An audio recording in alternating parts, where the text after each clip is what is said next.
Hi guys. So this is actually probably about half an hour after I filmed that last video. So I'm still calming down a little bit. So and especially with the content of this one, that was the one that I actually intended on doing today. Hopefully I will be a lot more chill. So we are. I wanted to go ahead and start talking a little bit about recovery. We've done some videos on flexibility, and at one point in time, I am planning on doing a full body massage video to also aid in recovery. But one of the things that, again, for somebody like me who suffers from depression and anxiety and all that, the other thing that I struggle with is insomnia. So sleep is one of the most under discussed things actually in fitness that I think that we really should be talking about a lot more. In fact, it's emphasized within the different personal training textbooks that I've gone through, and it's mentioned, briefly in the NASM, but it doesn't go into any kind of detail whatsoever. And so it's really important for us to actually start having much more intelligent conversations around sleep, because it is such a critical thing for us to be looking at. And so getting into that a little bit, I'm going to put it in the description below. I'm going to put in a link to a video that I think is just fascinating to watch. It's from one of my favorite channels here on YouTube, which is the Institute of Human Anatomy, and it's going to go over a little bit of what I want to talk about here. So first of all, our brain uses 20% of the carbohydrate and energy basically that we take into our body. It doesn't really use protein for thought. It doesn't really use fats that much. I've read at one point in time that in a ketogenic state you can use ketones for your brain, but I haven't actually been able to find any scientific research that actually tends to back up that argument whatsoever. So generally speaking, pretty much you're using carbohydrate by your brain, and 20% of those carbohydrates are being, that's a lot actually when you think about the brain being such a small organ within our body. And when you burn off carbohydrate or any energy source, whether it's protein or fat, the byproduct of that is going to be lactic acid, aka carbon dioxide, which we eventually have to exhale. But one of the things that's interesting about the brain is it doesn't actually, immediately flush out much of that carbon dioxide. It just kind of sits there and pools. And so this is one of the things, and maybe I might be misunderstanding what they're saying on the Institute of Human Anatomy, but basically you've got these pockets in your brain that are producing spinal fluid that kind of bathes your brain throughout the day. And it's just been recently started to be understood what happens when we go to sleep and what the function of that spinal fluid really is. And what it does is it actually will soak into the brain, and then it will pull out all those contaminants and then flush it back out through our, it's not the lymphatic system, because it's actually a slightly different, oh my god, did I lymphatic system. And it's pretty much exclusively at night that this process happens, when we are asleep. And we kind of have this weird notion or perception as far as sleep is concerned, regarding, we think that we go to sleep and then we wake up in the morning. That's not actually really how it happens. We actually tend to go through 5 or 6 sleep cycles throughout the nighttime. And so when we look at the 4 sleep stages, right, that make up one cycle, the first stage is going to be just kind of the basic relaxation stage, where we just kind of are lightly asleep. We're easy to wake up. It's the first 1 to 7 minutes that when we fall asleep.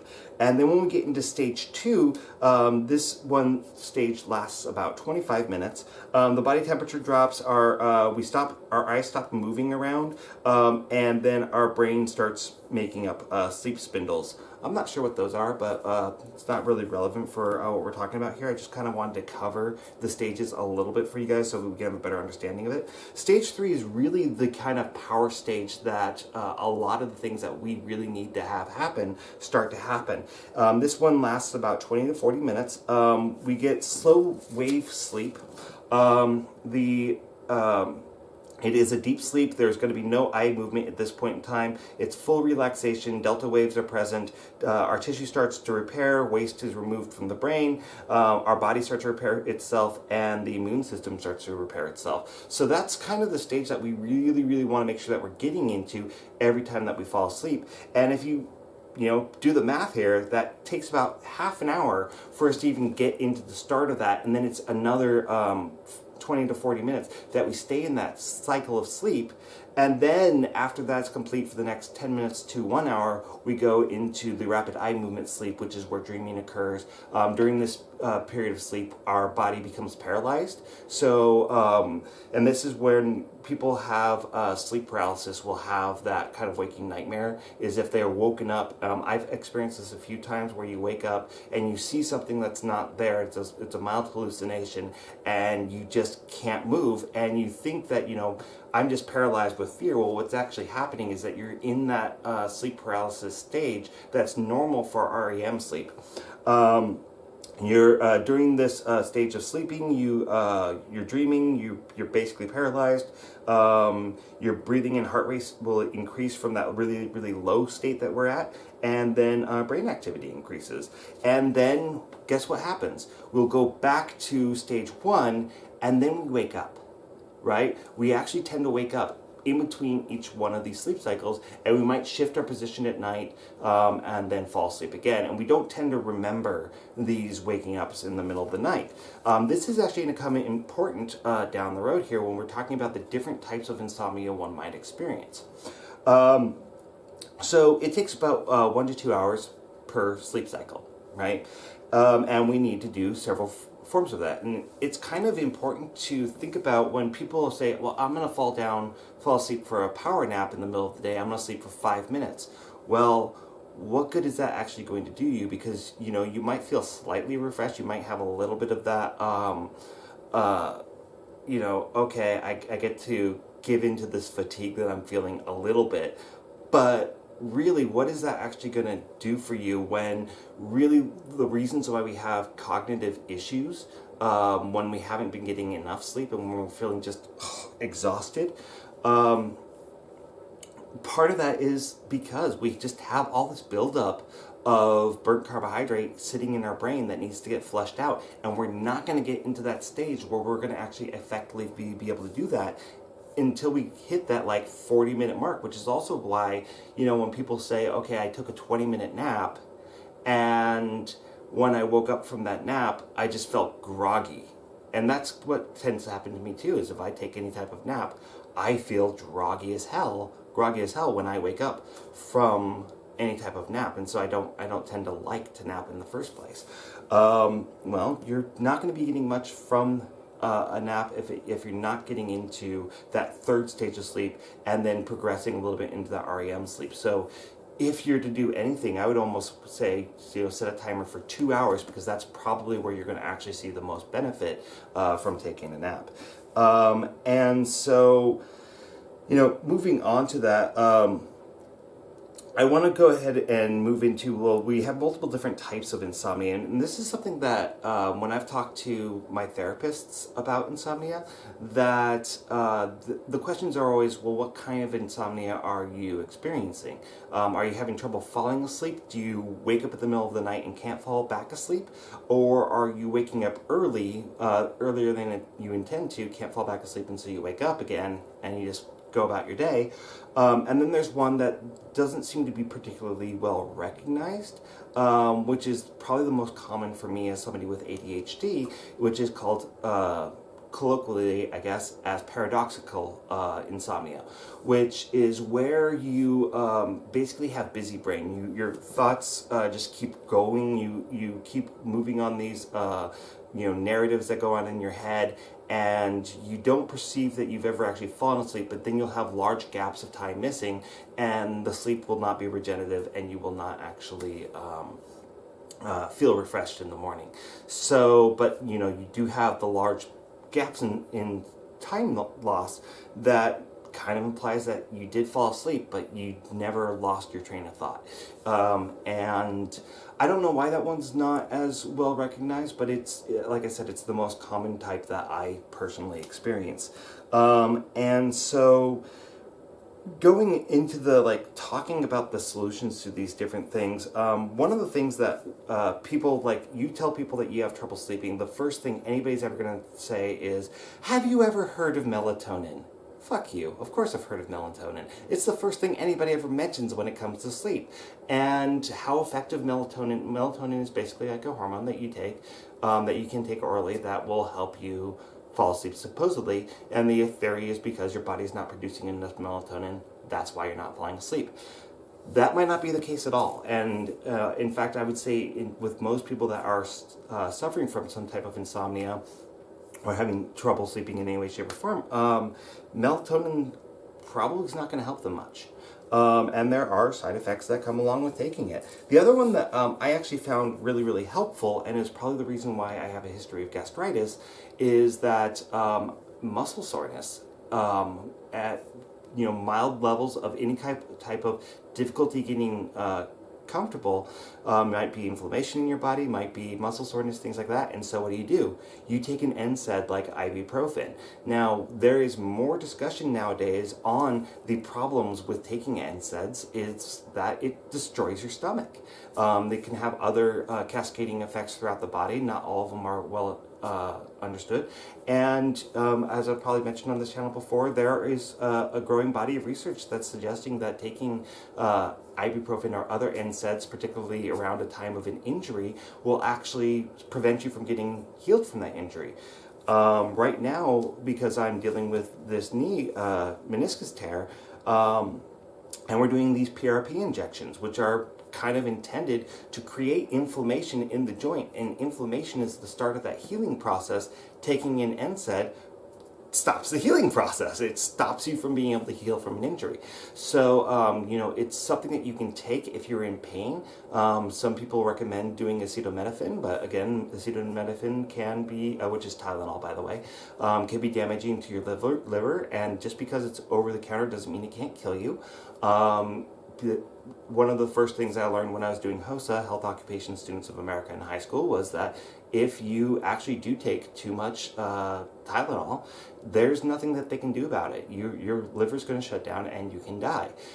So you really want to make sure that you're not taking more than what's stated on the bottle, and really pay attention to those high-end limits as far as how much Tylenol that you can take within a day, unless your doctor tells you otherwise. And even then, understand that there are risks and voice that you're concerned about those risks to your doctor. Because again, I'm a personal trainer, not a doctor. Can't tell you one way or the other. So anyways, so one of the things that can be, I kind of want to get into, is that if there is a problem in your body, whether it is a joint issue, whether it is a gastritis issue or a stomach upset issue, IBS, things like that, those can be all things that can disturb your sleep cycles. So, and I didn't actually put this in my notes, so let's go ahead and talk about this, because it's not really discussed in sleep hygiene, other than, you shouldn't eat too close to bedtime. And that's going to be true, but having a bag of Lay's potato chips or Doritos or Cheetos or something like that in the middle of your day can inflame your stomach, and that stomach upset can carry over into your sleep time. And then even if you don't really perceive it, like I'm sitting here feeling generally fine, but I have been having stomach upsets for the last couple days, that actually mild amount of stomach upset might be enough to stop you from falling asleep. So taking care of your gut health is absolutely something that can definitely positively influence your sleep cycle. So one of the things that I strongly recommend, if you have any history of IBS or gastritis, acid reflux, heartburn, anything along those natures, is to start utilizing either more fiber in your diet, or start using something like Metamucil. When you do Metamucil, make sure that you're starting off with 1 teaspoon for about a week, add another teaspoon until you can get up to about 6 teaspoons. And you do that for a couple of weeks and see if your gastric symptoms improve. Probiotics may also help. One thing about probiotics is if you take a probiotic for too long and it's just the same strain over and over again, you don't get as much diversity in your gut flora, and it can actually push out other types of helpful bacteria that will actually help in your digestion. Weeding out other foods that might be upsetting your stomach. So spicy foods, high sodium foods, something that has seed oils. Not all seed oils are bad, but they, high amounts of the omega-6 versus omega-3 fatty acids can actually lead to more stomach upsets and disrupt your gut flora as well as create inflammation within your body. Dry skin, that could be another thing. And so one of the things that I have been doing for my dry skin is that you can use lotion throughout the day and then wash it off before you go to bed. One of the reasons why I say that is that lotion can actually have a heat trapping effect, and this is going to go into something we're going to talk about here in a minute as far as sleep hygiene goes, but you don't want to be too hot when you go to bed. That's one of the biggest, most common mistakes that people make when it comes to falling asleep regularly. So there is that nuclear green gel that you can get for after you are out in the sun, right? That's supposed to, the aloe vera gel. That can be something that can actually help soothe your skin, calm it down at bedtime. Just wait for the stickiness to go away, and it might actually help you fall asleep if dry skin is one of those things that might be under the level preventing you from falling asleep. So, going into sleep hygiene, and instead of typing this out and making cliff notes for sleep hygiene, I just went ahead and printed off a page. This is from cci.health.washington.gov.au. So I guess it's somewhere, yeah.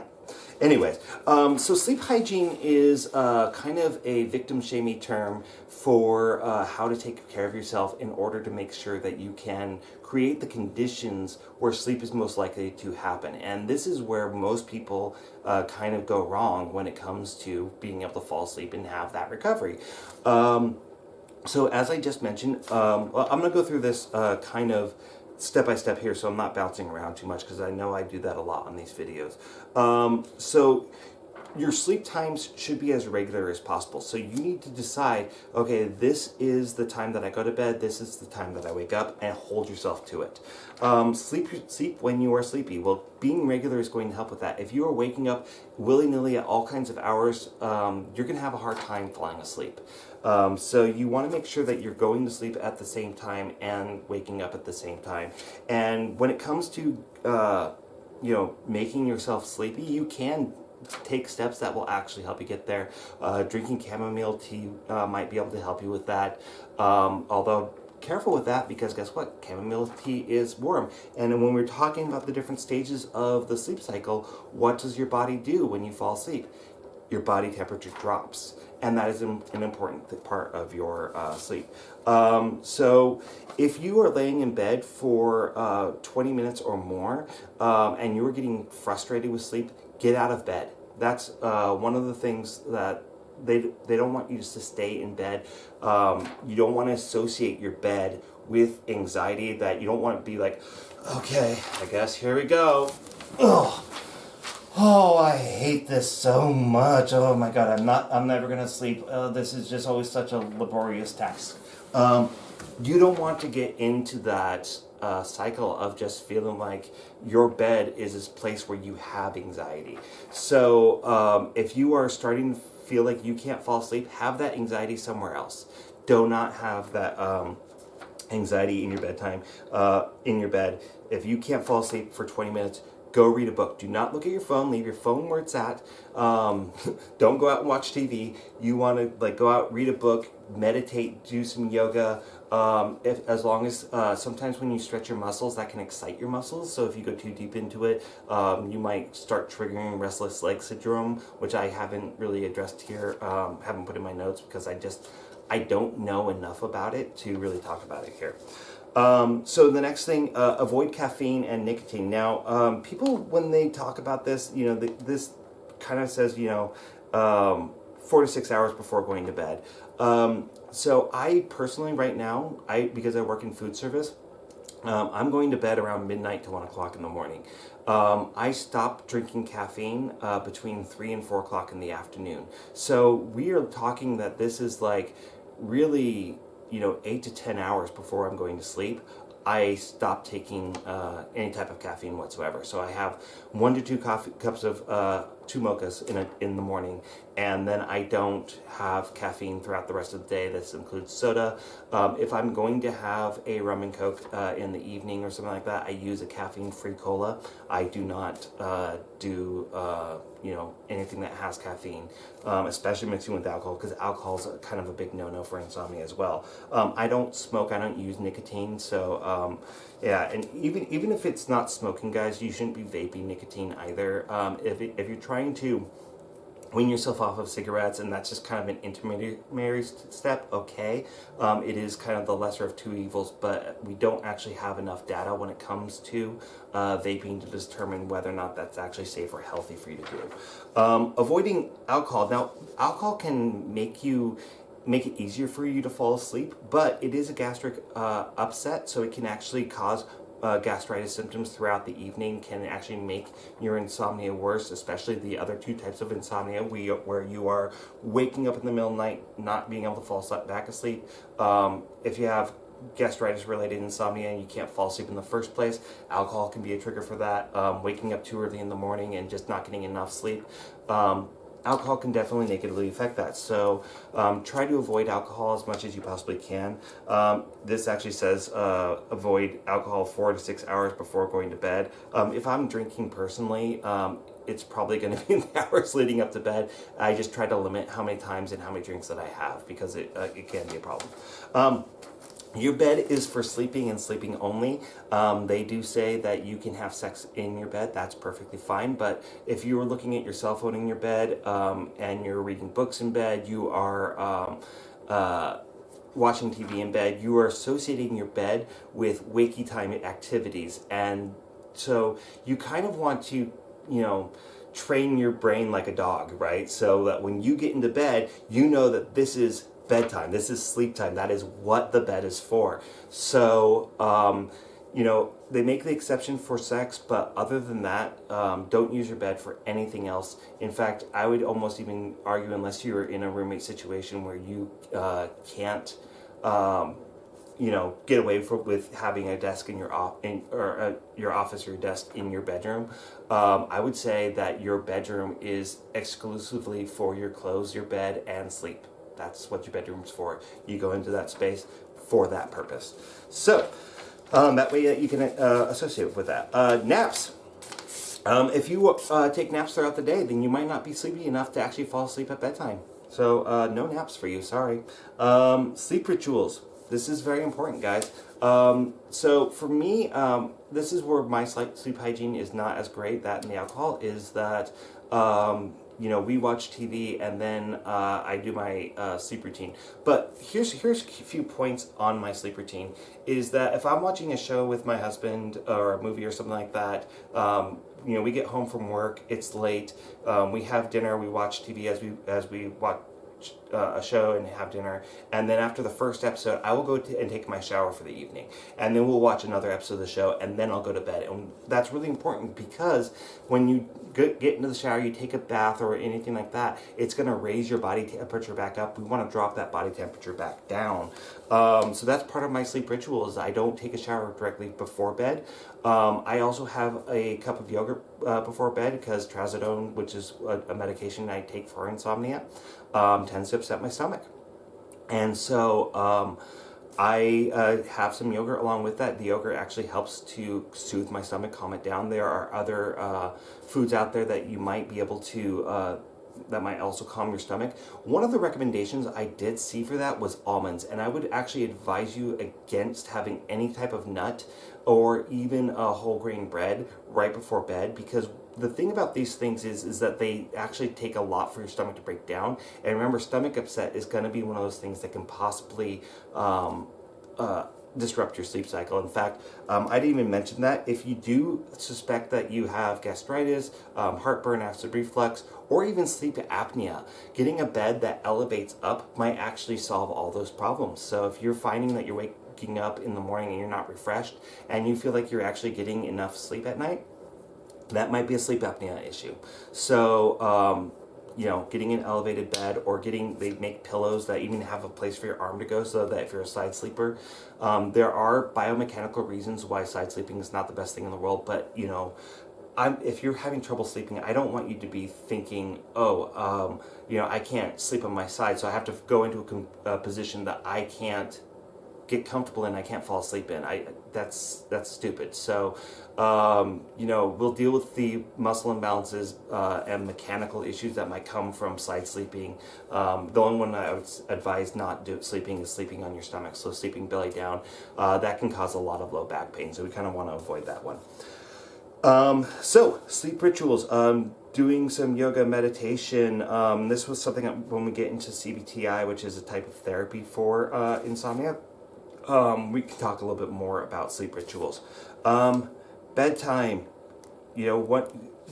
Like I said, I have a bedtime ritual. It involves eating dinner, which happens 2 hours before bed. It should be closer to about 3 hours if we can, but then there's the shower that is at least 1 hour before bed so that my body temperature can drop. There's turning down the thermostat. We keep in the winter, we have the temperature in the house usually at 71 degrees during the day, 67 degrees during the night. So we want it to be cool. Jet will actually go into the bedroom and turn on the fan in the bedroom, even in the middle of winter, so that we drop the temperature of the bedroom. And we basically, yes, can you get too cold? Absolutely. Use fucking blankets. Okay? If you're feeling too hot, you just push the blanket off of you and you can drop your body temperature really quick. You can stick your leg out or an arm out into the room, and your circulation will drop your body temperature so that you can get down fast so you can fall asleep faster. So if you're keeping your bedroom hot, that's going to be dry, it's going to be hot, you're going to feel dehydrated. If you're not hydrated well enough, you might have trouble falling asleep. You might have skin reactions, things like that. So having your bedroom be cool and using blankets for warmth will actually help you fall asleep better. Not wearing sexy clothes like wrestling singlets to bed is probably a good idea. Okay. No clock watching. If you are looking at the clock and you're having trouble falling asleep, you're stressing yourself out, and you're creating this cycle of, oh my God, I'm in the bed. Really, your room, by the way, and I don't even think they put it on this list, okay? Your space, we have blackout curtains. If you have street lights that come in, that's going to disrupt your sleep. If you have a hallway light for walking, you need to close that door so you're not getting any of that light down. Your charging light on your cell phone, that little red light in the corner, that can actually contribute to you staying up. So turn your cell phone face down. These are all very, very good things. Next thing, and this is, I have it here as a notebook, but have a sleep diary, they mention on here, which is to just, if you have things that you think might be contributing to your insomnia, write them down, but also just having a notebook by your bed. So if you're somebody that has that paradoxical type of insomnia where you're having trouble calming your brain down and you just have these racing thoughts and they just never end, it's really important for you to keep a notebook by your bed or out in the living room or something like that, so that you write down as many of those thoughts as you possibly can. Just go ahead, write them out, summarize them, whatever. But what this does is it gives your brain permission to let go of those thoughts. And so when you're trying to fall asleep and you have those thoughts running through your brain thinks that those thoughts are important. That's why it's racing. So we need to take away those thoughts' power. So oh my God, I need to do this tomorrow and this tomorrow and this tomorrow, or this is the video for the wrestling community that I need to do, and these are my talking points that I want to make sure that I hit in that video. Okay, I need to get up, I need to go to my notebook, and I need to write those things down so that those thoughts are not keeping me up throughout the night. So yeah, sleep diary. Exercise. This is controversial, okay? It says, do not try to do strenuous exercise 4 hours before bedtime. I would say it might be closer to 8. Some people find that exercising close to bedtime might actually help you. Some people find that it will keep you up. It will keep me up. If you have restless leg syndrome, it absolutely will keep you up. That's excitability in your muscles. So, you know, trying to be low activity, wrestling before bedtime, it might help. It might not. So be mindful of that and understand what your body's relationship to exercise versus falling asleep is. Okay. Eating right. We mentioned this. We talked about this. We don't want you know, a light snack before bedtime. That's fine. A yogurt or something like that is fine. I don't like bananas unless I have it with yogurt. But I do find bananas can actually help calm me down for bedtime. But the sap in there can be a gastric trigger, so watch out for that. So light snack, heavy meals, bad. No. Some people recommend warm glass of milk. That's kind of an old school thing. Turkey might actually help you fall asleep. White bread might, sourdough bread. If you're watching your weight, some of these things might not be the best thing. Eating in the middle of the night, guys. I should have gone over this back when we were talking about gastritis, but anytime that you're laying down, especially if you're laying down on a flat bed versus an elevated bed, anytime that you're eating in the middle of the night, you are actually, the food can actually push your stomach acids up towards your esophagus and can actually start creating heartburn. And heartburn is going to make you feel hungry in the middle of the night. It's going to make you feel uncomfortable. It might keep you up. So try to avoid eating, especially anything that can push those acids around bedtime. We want to make sure that our stomach is pretty relaxed when we're going to bed. We don't want to have a lot of heavy foods. And if you're getting up in the middle of the night to eat things, first of all, you need to start addressing gastritis. So use fiber during the middle of the day. And these next comments are going to go outside of my scope of practice more than I already am in this video. But as I said, I have a history of gastritis. I know way too much about this, and so I want to talk about the drugs that people generally take for it, and because it's medication related, it's very outside my scope of practice. But ranitidine was recently, a couple years ago, pulled off the shelves because of carcinogens that were found in it.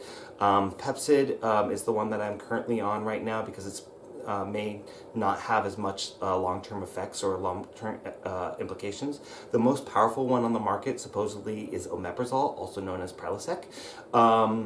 There are other ones that are out there, and these are all acid reducers. The problem with these is that they actually can reduce calcium uptake, so you're going to have a higher chance of osteoporosis, and omeprazole specifically has been linked to dementia and Alzheimer's disease. So, you know, I would be pushing you more towards trying to get interventions that require more fiber intake, having a healthier diet, lower in saturated fats, higher in healthier fats such as fish oils and things like that, and trying to avoid processed foods as much as possible. Those are the things that might be helping you the most. But you know, if your gastritis is coming out of nowhere, it's always good to talk to your doctor because it might be what's called H. pylori, which is a bacterium that causes gastritis, and you really need to be tested for that if you don't know the cause of your stomach inflammation, heartburn, or gastritis. Okay, the right space. It's cool, right? I said I keep my house at 67 degrees. If that's still too warm for you, go lower. Everybody's body temperature is going to be a little bit different. Use blankets to keep warm. I do like weighted blankets. I use weighted blanket right now. They do tell you not to do too many weighted blankets, but once you get really used to the coziness of weighted blanket, the idea of just like having 50 on you actually sounds really nice. You can use eye mask if you can tolerate. yeah, if you have apnea, again, I said elevate your bed. You might not be able to sleep in a CPAP, so if you can address your apnea with just elevating your body, that would be great. Earplugs, you don't want to have noise coming in. If your partner snores, earplugs. Again, if your partner snores and you elevate the bed, it might actually stop them from snoring. So that might actually help quite a bit. So yeah, says keep daytime routines the same. Yeah. Oh, yeah. Even if you have a bad night and you can't sleep, you keep your daytime routines. So yeah, if you don't sleep and you just try to be really, really lazy throughout your day, that might qualify as a nap. You might not be able to fall asleep as well. So that's that. Okay. Whew. We've gone through all of this. This is a nice video. I think this is a very organized video, which is very, very different than my normal. So, okay. CBTI. Now, CBTI, I kind of, one of the big things that people do with this, I feel is abuse, but, you know, do what you think is good for you.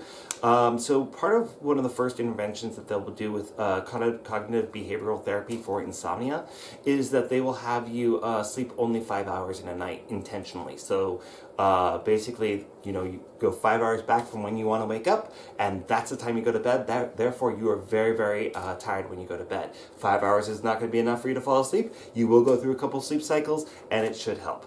And you do this for, what, I think it's like 10 days, 2 weeks or something like that. It's going to hurt your brain. You're going to have trouble focusing. You might have memory issues that come with it. There are definite drawbacks to it. But the idea of it is that you can fall asleep easier. One of the things that I've done, and this is unethical for me to be sharing with you, but I'm going to share it anyway. CBD pot does jack shit. Don't bother. THC, I use edibles, and I find that if I use them for 1 week to 10 days, it makes me too stupid for my brain to run in the middle of the night, and I fall asleep. So, yeah, give it a try. It can make your anxiety worse. So watch out for that. It can make you more prone to depression. So, you know, be mindful that, you know, there are potential drawbacks and side effects. Pot is not completely harmless. I do not personally approve of smoking or vaping marijuana. As I mentioned before, vaping, most of our studies on vaping have come from Philip Morris. Philip Morris is the umbrella parent company for Marlboro. You remember those guys, the ones that said smoking was preferred by doctors as a way to relax and is great for your health? Yeah, that Philip Morris is the one where all the Juul studies came from, and they're actually the ones that own Juul. So, no, I don't think that vaping is healthy for you, and sometimes you can have unknown ingredients in there, such as vitamin E acetate, which will put you in the hospital with popcorn lung. So, maybe don't vape. Smoking, anything, like you burn anything and breathe it in, it is a carcinogen. There have been studies in the past that have suggested that marijuana is anti-carcinogenic in its plant form. So if you were to eat it or something like that, it may not. It may actually be anti-carcinogenic to a point. Does that mean that, you know, eating pot is going to stop you from getting cancer? Probably not. But yeah, using an edible. 10 milligrams of THC makes me too stupid to do anything but fall asleep. And if you do that for a week to 10 days, then it might actually have the same effects, in my opinion, as the sleep deprivation part of CBTI. So, you could do that. Cognitive interventions. These are like restructurings, changing your attitude about bedtimes. We've covered that. Behavioral interventions and psychoeducational interventions. Okay. Breathing exercises before bed. So this is like meditation, taking deep breaths. One of the things that I was told to do, which might work for somebody that doesn't have ADHD, is that you 199. Right, and so you're counting your breaths down from 100. If you, it should never be something that causes you any stress and anxiety. So if you go from, say, 87 to 85, and then you go, wait, did I skip 86? Don't worry about it. Okay, just whatever number that you remember on. You're like, this is basically counting sheep, except you're counting your breaths down. Those are breathing exercises that might be able to help you fall asleep. melatonin, I wanted to go back to that because there are some negative side effects to melatonin, and it's not something that I generally recommend you taking. Again, it might not actually be the thing that's the lack of melatonin in your system might actually not be the problem, that thing that's causing you to not be able to fall asleep. Progressive muscle relaxation. I would probably do this before I go to bed, but this would be like tensing a muscle and then actively relaxing it. We do this especially when we're trying to increase flexibility. So the idea is that if you have a limited range of motion, that flexibility has more to do with the neural system. So if you're stretching, you get into the stretch and then you activate the muscle and then you go deeper in the stretch. And I've actually found that doing that, I've been able to open up quite a bit range of motion, usually up to 10 degrees, especially with people who have limited ankle mobilization, particularly for their squats, so they're overhinging and putting the low back into, I digress, into a compromised position. But yes, progressive muscle relaxation. You can do this in bed where you're just kind of thinking about, okay, there goes my trapezius. I'm just thinking about, okay, do I feel tension in my trapezius? Don't like squeeze the muscle, but you might elevate the shoulders a little bit and then drop them down. You might bring them together and let them protract and retract a little bit. Thinking about each muscle in the body individually, relaxing them. Autogenic training. I probably should have read this before I actually started this video. Thinking about different sensations that you're feeling, things like that. This is another kind of form of grounding, I guess, for when you're in a state of panic or anxiety. Start thinking about, a couple things that you can see, a couple things that you can smell, some things that you can hear, some things that you can feel. So thinking about, okay, being in tune with your body and what you can feel in your environment. And then they also kind of, you can find, you might be able to find apps that do guided hypnosis.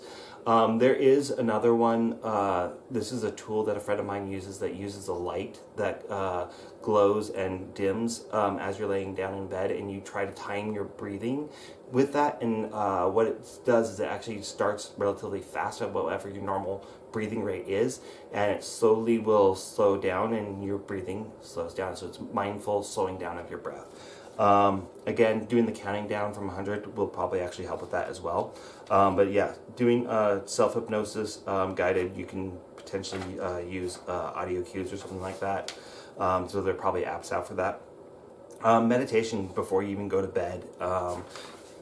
Thinking about things, trying to calm your brain, trying to get rid of thoughts.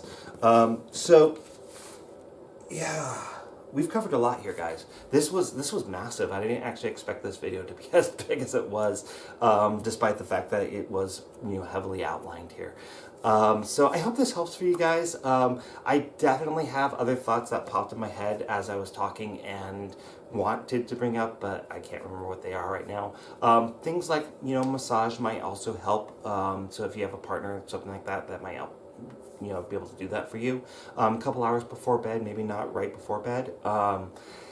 Especially since you might want to rinse off those oils, making sure you have clean sheets, that the sheets are actually tucked in. There are these little bags that are just like a blanket that you actually is a swaddling bag that you can go into that might be restrictive, that might actually help you fall asleep. I don't know if that will make you feel too imprisoned, and I'm not sure that they're safe in case there's a house fire, but I definitely do recommend doing the weighted blanket thing. That's helped me quite a bit. And yeah, as always, guys, put it in your comments below if you have any further thoughts about stress, anxiety, things that you've done that have helped with your sleep, anything that you can help each other with. Sleep is one of those things that's definitely going to help with your exercise performance, your wrestling performance, and I think it's one of the important parts of recovery that we just do not talk enough about. So thank you guys for watching. I hope this was helpful, and I'll see you around.